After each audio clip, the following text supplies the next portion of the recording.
Bom dia a todos, bom dia a todas, bom dia para você que nos assiste pela Pop TV em Sobradinho e Porto Alegre ou nos escuta pela Cultural FM em Santa Catarina e no Rio Grande do Sul. Sejam todos muito bem-vindos e bem-vindas a mais um ICL Mercado Investimentos. Hoje, segunda, dia de repercutir o encontro entre Donald Trump e Lula. Então foi um assunto aí do final do fim de semana, mas já era a pauta mais aguardada na sexta-feira. A gente vai falar um pouquinho do fechamento hoje. Vamos passar já por esse assunto, porque muito do movimento de mercado, inclusive, foi explicado por essa expectativa no encontro, né? A expectativa que foi criada em relação ao encontro entre os dois presidentes para discutir o tarifaço e outras questões. Então, a gente vai passar sobre isso, vamos falar sobre esse assunto, mas a gente também vai falar sobre a pesquisa que saiu na sexta-feira, não em relação à intenção de votos, porque isso já foi amplamente discutido. A gente vai falar das percepções econômicas que aparecem na pesquisa e até discutir alguns tópicos que estão ali, por exemplo, do emprego, que mostram uma realidade, até uma leitura da realidade do brasileiro em relação à economia bastante diversa e peculiar. Então a gente vai falar sobre isso porque é um assunto aí que precisa ser tratado. Mas antes já vamos passar pela nossa agenda, porque a agenda hoje ela não está tão recheada, não é uma agenda cheia de indicadores, mas tem coisa importante por aí. Então vamos ver o que já saiu nessa segunda, que às 5 horas da manhã lá na Alemanha saiu o índice de sentimentos das empresas de outubro. Às 5 horas da manhã também, mas aqui no Brasil saiu o IPC-FIP da terceira quadricemana, então aqui é aquele IPC semanal, medição da FIP. Às 6h15 na Itália, quem falou foi o Frank Elderson, que discursou sobre num evento sobre governança bancária, ele que é dirigente do Banco Central Europeu. Às 8 horas aqui no Brasil saiu sondagem do consumidor de outubro e às 8h25, velho conhecido nosso, relatório Focus ou boletim Focus, que mostra a perspectiva dos indicadores macroeconômicos do nosso Brasilzão pelo mercado financeiro. Então, quase um raio-x aí do que espera e projeta o mercado financeiro para os principais indicadores do Brasil. Mas vamos seguir porque não para por aí, a gente tem mais um pouquinho de agenda. Como eu falei, hoje não está tão recheada assim como a gente viu na sexta-feira. Às 9h30 da manhã saiu encomendas de bens duráveis nos Estados Unidos, medição aqui referente a setembro. E às 10 horas da manhã, aqui Brasilzão, sondagem da indústria da construção, mas aqui medição do CNI, não é da FGV, como normalmente a gente está acostumado a ver as sondagens e sentimentos. Essa medição é da Conferência Nacional da Indústria. Às 15 horas tem balança comercial semanal, essa também velha conhecida nossa, sempre na agenda da segunda-feira. Às 8 horas saiu o PIB da Coreia do Sul do terceiro trimestre. E, além disso, Donald Trump continua sua tour por países asiáticos em compromissos oficiais. E aqui está marcando que será na Malásia, mas ele está justamente nesse trânsito. Então, vamos passar pelo fechamento, porque acho que o fechamento até traz alguns pontos da agenda de sexta-feira. Muitas vezes vocês comentam aqui no chat, eu percebo, Débora, mas você falou de tal indicador que saiu na sexta, mas não retomou. Pode ser que ele tenha ficado em segundo plano, e aí a gente não tem por que retomar aquele evento se outro evento acabou sobrepondo ele, mas quando tem importância a gente fala sim, e vai ser o caso de hoje, porque para quem lembra, na sexta-feira a gente tinha uma grande expectativa por dois indicadores, a inflação nos Estados Unidos e a inflação aqui no Brasil. E elas foram as estrelas do dia, já eram as estrelas da agenda, estava todo mundo de olho na inflação, tanto aqui quanto nos Estados Unidos, mas mais que isso, elas foram condutores do movimento na sexta. Por quê? Começando pela inflação dos Estados Unidos, pode deixar já o fechamento aqui na tela que eu vou passando enquanto a gente vai explicando o movimento. Em relação à inflação aqui dos Estados Unidos, a gente tinha uma perspectiva de uma inflação que iria ali avançar, mas a medição ficou abaixo da expectativa. Então o mercado tinha feito uma projeção para o CPI, que é o índice de preços ao consumidor lá, mas a medição acabou ficando abaixo dessa projeção. Então isso já trouxe um otimismo em relação à taxa de juros nos Estados Unidos, que deve continuar caindo num ritmo ainda acelerado, porque a grande dúvida era, tudo bem que a taxa de juros vai continuar em queda nos Estados Unidos, mas a que velocidade? Será que vai ter corte toda a reunião ou vai ter corte reunião sim, reunião não? Será que os cortes vão ser maiores ou menores? Então existem muitas dúvidas em relação à magnitude e frequência dos cortes na taxa de juros. Mas aqui a inflação ela vem então ditando um ritmo de continuidade do corte que já foi realizado. Então isso já trouxe um otimismo, porque as taxas de juros lá nos Estados Unidos acabam caindo. Desculpa, engasguei aqui. As perspectivas para as taxas de juros nos Estados Unidos continuam caindo. Então isso, acho que eu vou ter que beber uma aguinha hoje, hein? Vamos hidratar aqui. Todo mundo fala no chat, Débora tem que beber água. Tem mesmo.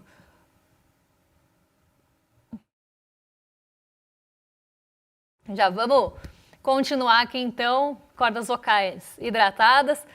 Então a gente tem essa expectativa, né, de que os cortes continuem porque as taxas de juros, as taxas de juros futuros já estão caindo ali, mostrando inclusive esse sentimento mais fortalecido. Então as incertezas vão diminuindo, embora elas ainda existam, elas vão diminuindo. Isso já traz um apetite pelo risco nos mercados emergentes, caso aqui do nosso Brasilzão, e também no mercado de renda variável dos Estados Unidos, porque sai dinheiro das treasuries, daqueles títulos de dívida que são mais ligados aí ao rendimento dos juros, e eles vão buscar ganho em outros mercados.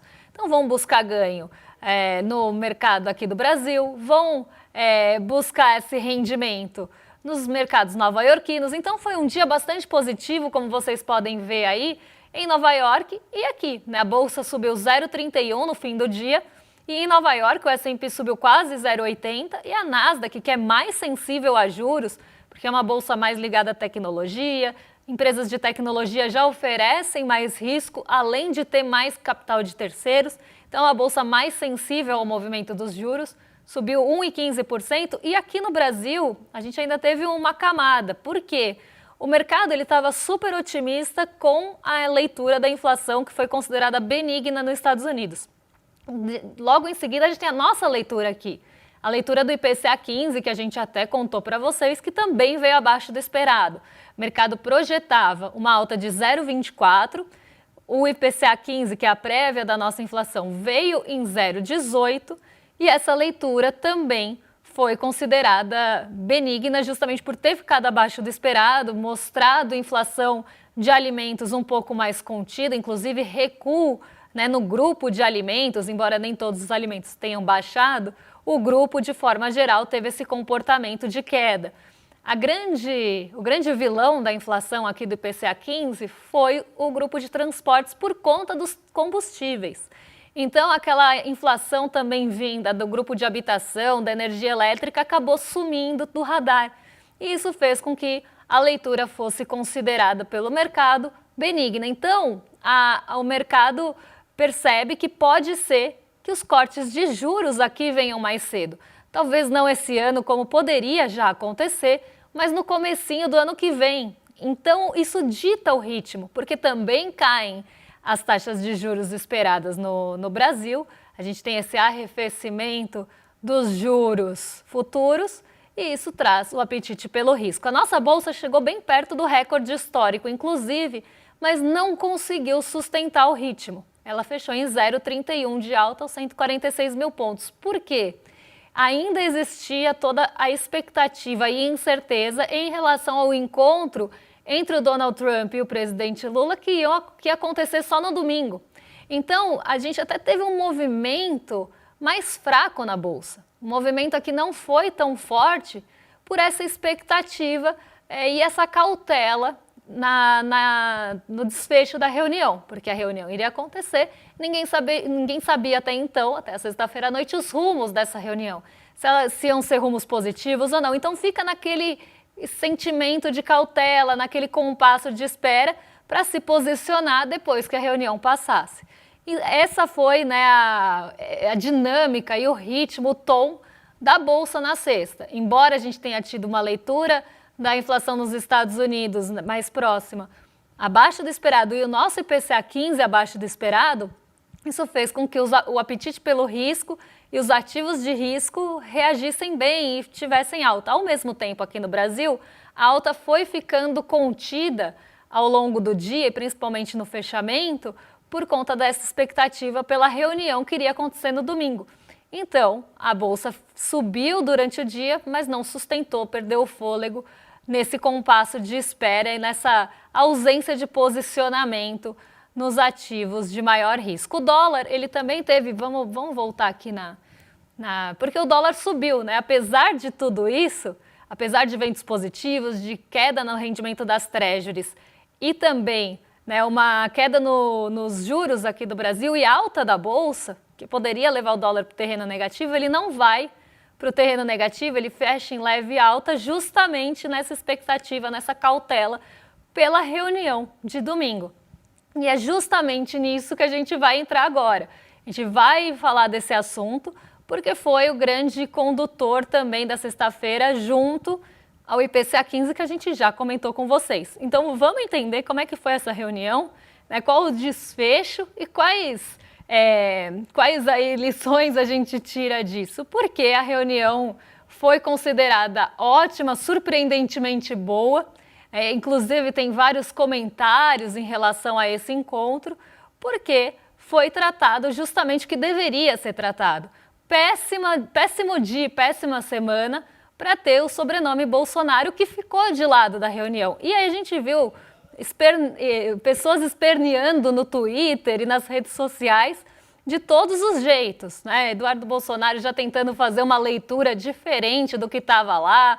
A gente começa a ver esses ícones aí da direita e da extrema-direita tentando... eu sempre falo, quem desdenha quer comprar, né? Então, começam a falar mal da reunião, desdenhar da reunião, falar que não foi o que parecia, que imagina o que aconteceu de portas fechadas.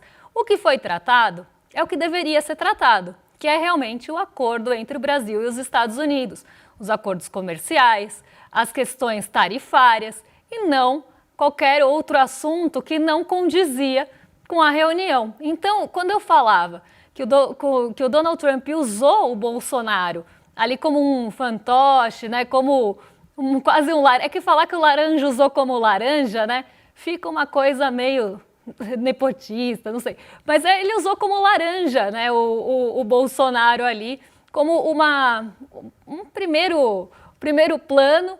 Mas a gente sabia que muita coisa estava por trás. Não era o motivo principal das tarifas, embora isso tenha sido pintado várias vezes. A gente tentou já explicar que isso era quase uma desculpa, uma justificativa para o injustificável, já que as tarifas não eram justificáveis por motivos econômicos e comerciais. A gente tem déficit com os Estados Unidos, não teria uma explicação plausível, inclusive muito arbitrária, as tarifas aqui no Brasil, né? Uma magnitude arbitrária, ali 50%, parece que olhou um dia para o céu e falou, vou colocar 50% de tarifa no Brasil. Só que isso não se justificava. Se justificava por todo o background, por tudo que estava por trás, mas não por ditadura da toga ou Bolsonaro. Quando o Donald Trump começa a perceber que isso está perdendo força e que Bolsonaro realmente, para o Donald Trump, é problema de Bolsonaro, né? Até falei hoje de manhã na reunião. É aquela coisa, você para mim é problema seu.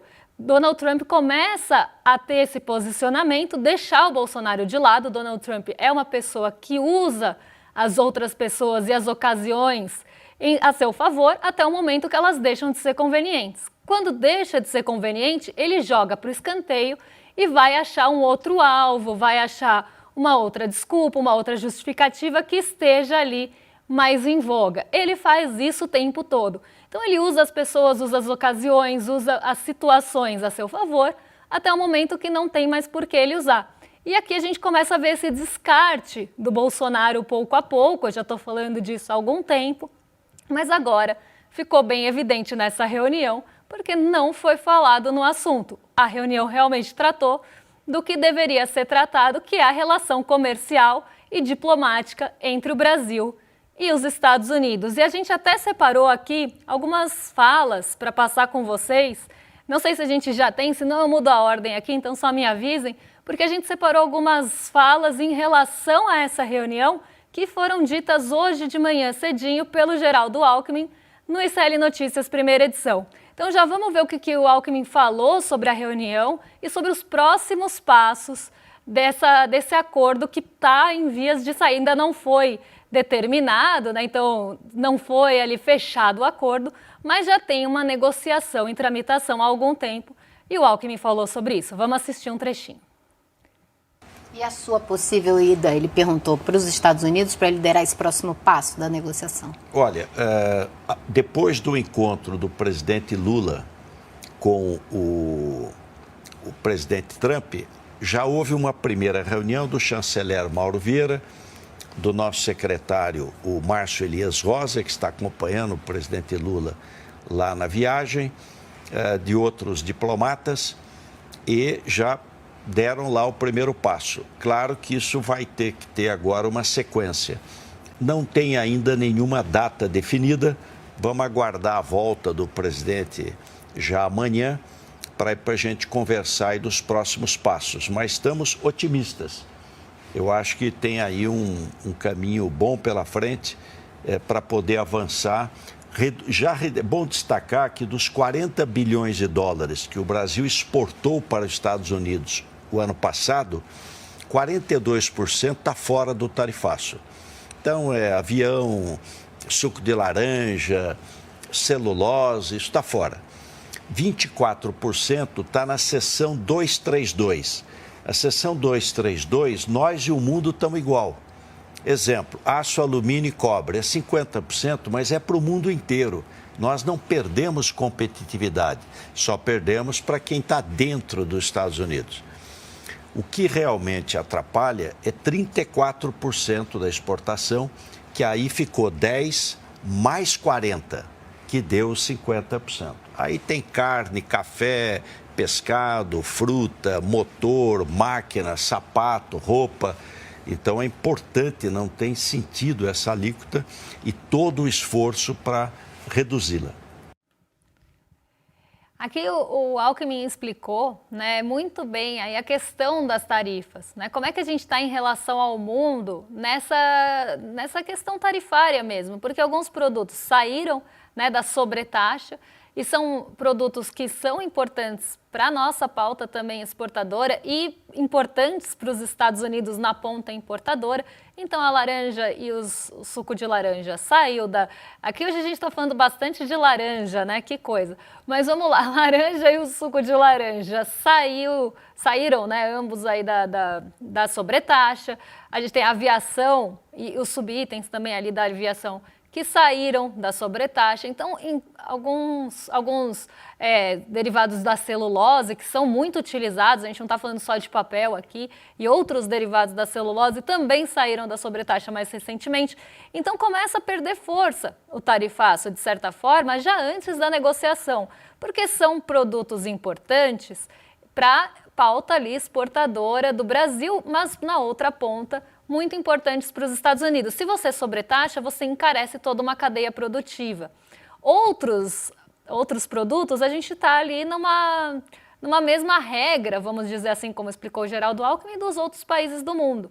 Então, a gente não perde competitividade, como ele mesmo explicou, em relação a outros países, mas sim aos produtores estadunidenses daqueles produtos. Só que, não necessariamente, isso vai atrair a produção para lá, porque tem uma série de questões. A intenção de Donald Trump, pelo menos que ele fala, é de reindustrializar os Estados Unidos, de aumentar a força da indústria estadunidense para que a produção seja feita lá, ou atrair as indústrias para os Estados Unidos para que gere emprego e renda dentro do país.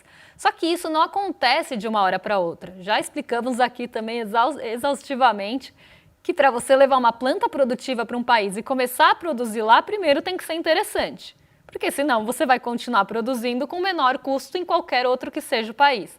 Segundo, que se você achar interessante, você ainda tem que montar a planta. Então não é uma coisa de curtíssimo prazo. Então no médio prazo, isso e no curto prazo, vai gerar inflação, porque toda a cadeia fica encarecida.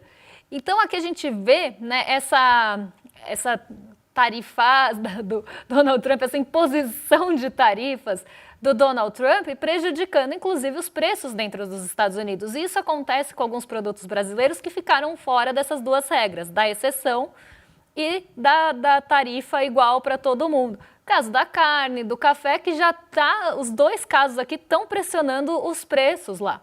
Então isso já está encarecendo a cadeia produtiva lá nos Estados Unidos. O café vem sendo um grande problema, a carne também, porque a carne já não é barata nos Estados Unidos e agora está ficando cada vez mais cara e inacessível por questões de oferta, porque a oferta está entrando mais caro, o produto está entrando mais caro.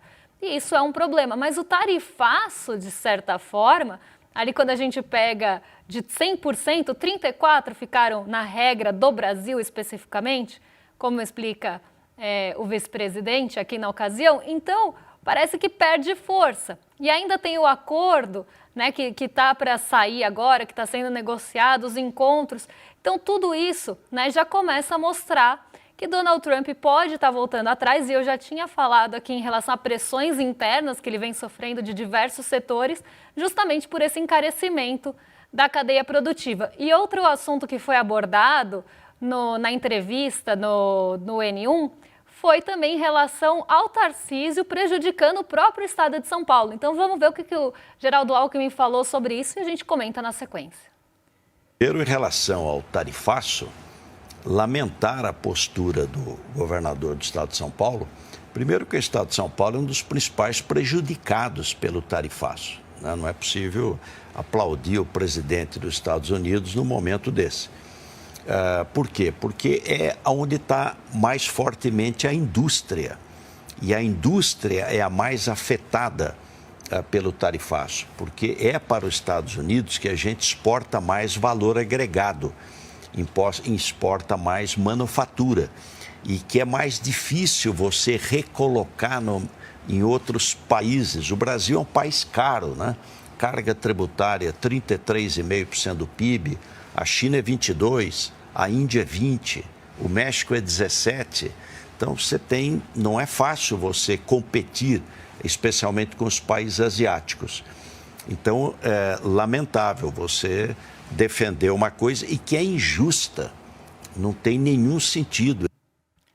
Aí a gente, né, vê realmente que é lamentável essa postura do Tarcísio de Freitas de defender uma tarifação que prejudica principalmente o estado de São Paulo, que é onde está essa indústria que acaba sofrendo com o aumento das tarifas, e ele defendendo essa postura tarifária, usando bonezinho do MAGA. Então ele mostra de que lado ele está, né, e não é nem do estado que ele governa e nem do povo brasileiro. Ele estava ali do lado de quem ficou de fora de toda essa história, pedindo para pensar nele, chorar por ele, ligar para ele e não ligar para o outro, né? Então aqui a gente está falando do Bolsonaro, que ficou de fora de toda essa negociação, mal foi citado. Quando foi citado ali numa entrevista, o Donald Trump ainda respondeu: isso não é da sua conta.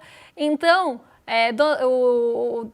nossa, confundi os dois aqui, porque eles são, no fim das contas, meio farinha do mesmo saco. Mas o Bolsonaro aqui fica de fora e fica ali chorando, né, pedindo para pensar nele, mas parece que já está de escanteio. Inclusive, outro ponto que deve ter gerado furor hoje em relação aí a toda essa conversa é a fala do Donald Trump felicitando pelo aniversário do presidente Lula, seus 80 anos, falando que ele estava muito vigoroso, falando que a reunião foi boa. Então, como eu falei, deve estar sendo um dia muito ruim para ter sobrenome Bolsonaro e ser dessa família, porque justamente no que eles estavam se apoiando, essa força que eles estavam buscando nos Estados Unidos vem desmoronando depois deles advogarem a favor dos Estados Unidos e contra o próprio país. Então isso não bastou, né? Donald Trump realmente colocou de escanteio e jogou para o lado quando viu que não era uma carta que estava dentro do baralho. E a gente também tem esse trechinho para passar para vocês, a gente já comenta tudo na sequência. Very good. We had a good meeting. We'll see what happens. I don't know if anything's going to happen, but we'll see. They'd like to do a deal. We'll see. Right now they're paying, I guess, 50% tariff. But we had a great meeting. It's happy birthday. I want to wish the president happy birthday. Okay? It's his birthday today. Did you know that? No. He's a very vigorous guy, actually, and I was very impressed. But today's his birthday. So happy birthday. Ele ainda termina a frase, né? Quero que ele saiba disso. Então aqui você vê essa aproximação do Donald Trump em relação ao governo brasileiro, justamente porque muito provavelmente o Donald Trump já esteja avaliando que esse é o melhor movimento para se fazer agora. A gente não tem que também ser inocente de achar que, né, o Donald Trump toma essas atitudes, ele não dá tanto ponto sem nó assim. Ele deve estar vendo alguma relação que ele quer estabelecer com o Brasil, principalmente aqui em relação a Big Techs, em relação a terras raras. Então ele já está tentando se aproximar também para se favorecer. Provavelmente ele viu que a rota que ele estava tomando não ia levar a lugar nenhum. Ele descarta então a família Bolsonaro, Eduardo Bolsonaro, se afasta dessa narrativa de ditadura da toga, porque viu que estava entrando numa rua sem saída, muda a rota para tentar se aproximar e levar alguma vantagem também nessa negociação. A gente não pode pensar que Donald Trump é inocente. Ele é inconstante, ele é volátil, ele fala uma coisa, faz outra, ele fala uma coisa e volta atrás, mas ele está já mudando a rota para tentar negociar de perto com algo que vá ali trazer o que ele veio buscar lá no começo, que nunca foi acabar com a ditadura da toga e levar a democracia para o Brasil. Levar a democracia para os países é uma desculpa usada pelos Estados Unidos há décadas. Ele não quer vir trazer a democracia para cá. Ele quer vir para cá explorar a terra rara, ele quer vir para cá aliviar o lado das Big Techs, que foram grandes apoiadoras da sua campanha. Ele quer vir para cá para tentar fazer com que a gente não leve para frente aquela ideia de enfraquecer o dólar como uma moeda de negociação entre outros países. Ele quer enfraquecer a relação do Brasil com a China. É isso que ele quer. Se a primeira rota não deu certo, agora ele está tentando outra rota e vai tentar se aproximar, mas também para forçar essa negociação. Então você vê que justamente aquela primeira desculpa era só uma desculpa. E a gente tem até um print aí que a gente separou para vocês falando do que eu estou falando aqui, de que Bolsonaro não está em discussão, Bolsonaro já ficou de fora e que ele é coisa do passado. Então a gente até separou aqui, Lula disse a Trump que Bolsonaro faz parte do passado da política brasileira. E talvez ele nem precisasse falar, ele já tivesse aí, né, tido essa leitura, porque se fizesse parte, talvez ele insistisse naquela defesa para tentar forçar de cima para baixo uma negociação aqui no Brasil. Mas a gente percebe que cada vez mais o Bolsonaro é coisa do passado, já está fora do cenário político e do baralho aqui, ou fora do nosso tabuleiro do xadrez da geopolítica, principalmente global, né? Bolsonaro nunca foi uma figura importante nessa geopolítica e agora ele mostra que ele já é um peãozinho que caiu pelo tabuleiro.